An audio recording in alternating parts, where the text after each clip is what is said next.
In this video, we'll take a look at the steps we can use to factor quadratic expressions. So we have this quadratic expression here, 16x squared. It's to the second degree, so we know it's quadratic. The next term is a negative 56x, and the constant term is 49. So we have a quadratic trinomial, three terms, a quadratic term, a linear term, and a constant term. So step one is to factor out the GCF. So I start the 49 because I know it's a perfect square, so its only factors are 7.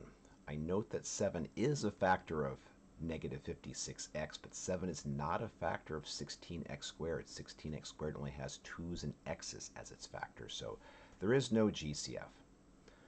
So then I move on to check for two patterns. The first pattern, the difference of squares pattern, is only for binomials, and I have a trinomial.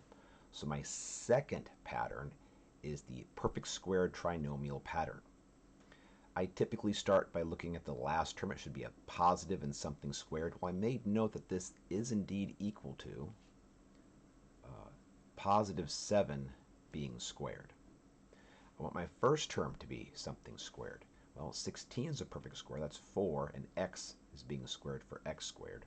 So my first term is a quantity being squared. My last term is a quantity being squared. My plus sign is where it needs to be.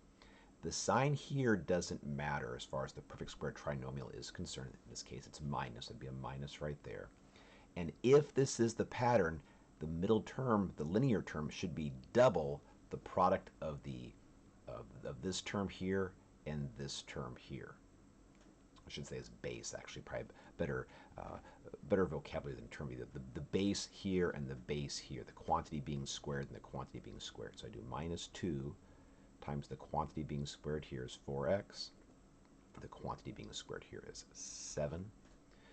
And I hope that this is correct. Otherwise, I'll have to just use another method to factor it, and these numbers are fairly large.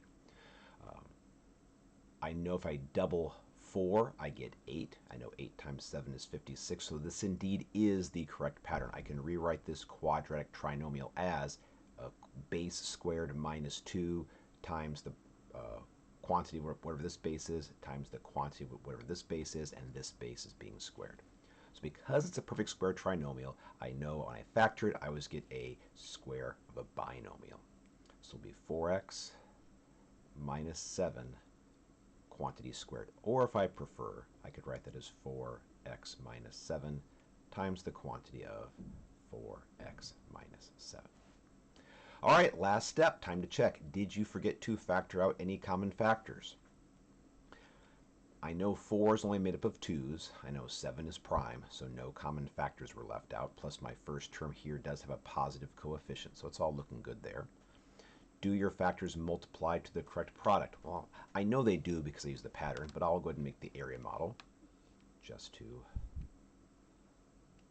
get the practice in.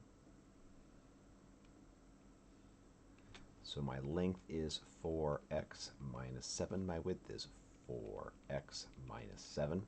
4x times 4x has an area of 16x squared. 4x times negative 7, the area would be negative 28.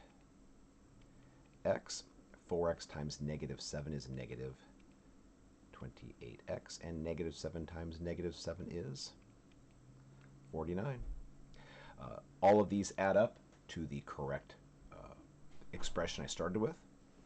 Diagonal products. I don't have my multiplication tables memorized this high, so I'll have to do some work. So I'm going to do 16x squared times 49. So I'll do 49 times 16. 6 times 9 is 54. Carry the 5. 24 plus 5 more is 29. And then 1 times 9 is 9. 1 times 4 is 4. Add it up for 4. 18. 784. So the product going this way is 784 x squared. Multiply those two, so it's 28 squared. I don't have that memorized. It's actually negative 28. X times negative 28x. So you'd write that as negative 28x. And because the negative is part of the base, make sure you write it like that. So it'll wind up being a positive coefficient. That is not the same as this In this case, just the x is being squared. So make sure you remember your parentheses in the correct spot when you want to square quantities. If that's something you struggle with, please let me know. I'll be happy to help you with that, either in class or in their video. 8 times 8 is 64. Carry the 6. 16 plus 6 more is 24. Add a 0. 20 times 8 and 5, 4, 10, 8, 804. So I've made a mistake somewhere. 16, 16 4 is 24. 2 times 8 is 16. 2 times 2 is 4 plus 1 is 5. 4, 10. 804 looks good there, so mistake is over here somewhere. 54, 24, 29, 4, 9, 4, 18, 4, 5, 6, 7. Where'd I make my mistake? 6 times 9 is 54. 24 plus 5 more is 29. 49, 4, 18. All right, 8 times 8 is 64. 16, 17, 18. Oh, it's 22. If you caught that before I did, congratulations. Good job. All right, watch the slow down errors. I made an addition error. I did 8 times, what did I do there? 8 times 2 is 16. 16 plus 6 is 24. Yeah, I did 16 plus 8. All right, that should work out nicely now. So 4 plus 0 is 4. 2 plus 6 is 8. And 2 plus 5 is 7. So 784 looks good. So what happens, and actually I'll take a side note here. This is something important to remember if you have time to check before you turn something in. If your check says you're wrong, don't start to panic, don't start erasing things. The error could be in your check, and even if it's not in your check, as long as you have room, I'd say if you thought you did something wrong, just circle it, cross it out, and work it out somewhere else. You can go back later and analyze the error you made. That's going to help you become a stronger math student. But what happens if you didn't have this memorized? You can still factor this using the area model or other methods of factoring. So let's do this one again, except now, let me delete that work.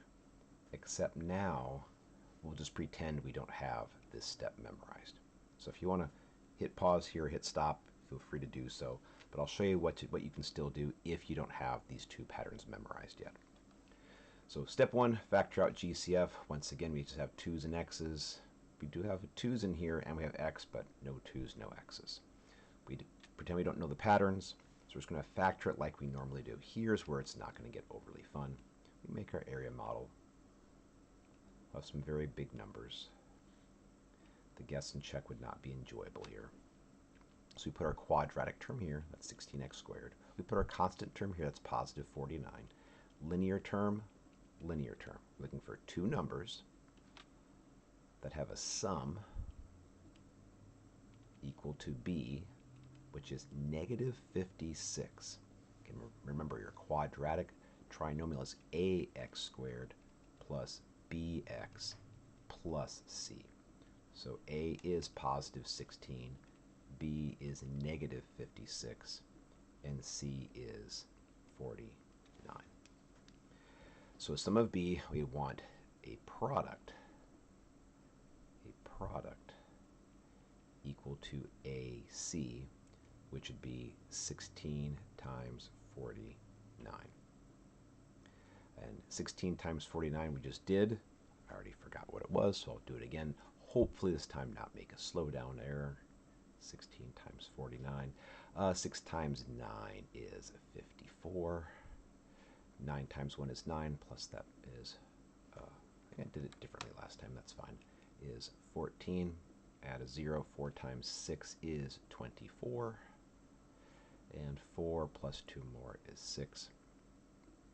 I switched these two around before, and that's something you can do too. If you think your mistake is in multiplication, you want to check everything. I probably should have done this when except my mistake thing was 28 times 28, so it wouldn't have mattered. But you can always switch these two around, and you'll get different numbers down here because you're distributing differently. 4 plus 4 is 8. 784 does sound familiar. So we're looking for two numbers that multiply to 784 but add to negative 56. So we know whatever they are, it's going to be a negative negative. So I can already put the negative signs there if I want to. Because a negative times negative is positive, but a negative plus negative is negative. This would just come down to a lot of guessing and checking then, hopefully getting lucky pretty quickly. So we already know that if we keep guessing and checking, we'll get 28 and 28, or negative 28, I should say, and negative 28 as our two numbers that add to negative 56 but multiply to positive 784. But these have quite a few factors you could break it down to. You've got 1 and 784. You've got 2 and what's that going to be? 300 and some of these you can ignore because you're thinking, well, they have to add to negative 56. Negative 2 and negative 300 and what's that be? 9, 392. That's not going to add to negative 56. Then you're going to have a negative 4 in there as well, along with 4 goes into 7 once, remainder 3, 38,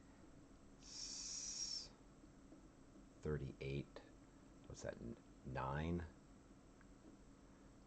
2 more, 24, 4 goes into 24 8 times. Once again, I could have stopped once I saw it was in the hundreds because 100 and something plus 4 more is not going to get me to 56 or something. But eventually you start working your way through and you're going to get negative 28 and negative 28. So we put those in these two boxes. But it's because of problems like this. One, if there's a GCF, make sure you get it out, get these numbers as small as possible if you have to use the area model or other factoring methods. And two, know your two patterns. So if they fit these patterns, you don't have to go through the trouble of multiplying this stuff out and trying to find these two numbers that are going to make this work just right for your factoring. I can now play the GCF game with my top row. 16 is made up of 2's, and inside of 28 there are some 2's, so I can take out a 4, 4x. Then I do 4x times what is that? And that'd be 4x. 4x times what is negative 28, and that'd be a negative 7. The negative 7 times negative 7 is 49, and 4x times negative 7 is negative 28. So I can do my check now. Did I forget to factor in any common factors? No, I didn't. 4 and negative 7 share no common, or 4x I should say, and negative 7 share no common factors. And this first term does have a positive coefficient, same as this 4x minus 7. Do your factors multiply to the correct product? We did the check earlier. Our diagonal products both equal the same amount, so we know it is correct. So continue to practice. I did get a good question earlier, and that was what happens if you forget the GCF, like here, for example. What happens if you just take out, let me go ahead and make this one here again. If you're still watching, you can let me know if this helped you. I have my 16x squared, my negative 28x, negative 28x, and 49. They say, what happens if you don't take out the GCF? What if I just take a 2 out, for example, a 2x? Well, then 2x times 8x is 16x squared. 2x times negative 14 is 28x. And that's when you realize, okay, negative 14 times what's 49? I got some fraction stuff going on. 20 and 8 also won't go into negative 28 evenly. I got some fraction stuff going on here. And that's your clue that you did not take out your GCF. You can actually see that these two terms, an 8x and a negative 14, still share a common factor of 2. So you know you didn't take enough out of this one. So if that ever happens, you can catch it by looking at your the common factors, the terms you have on either your length or your width. And you should never be getting into fractions on here. So continue to practice. Let me know what questions you have on any of these steps. And I'm happy to help.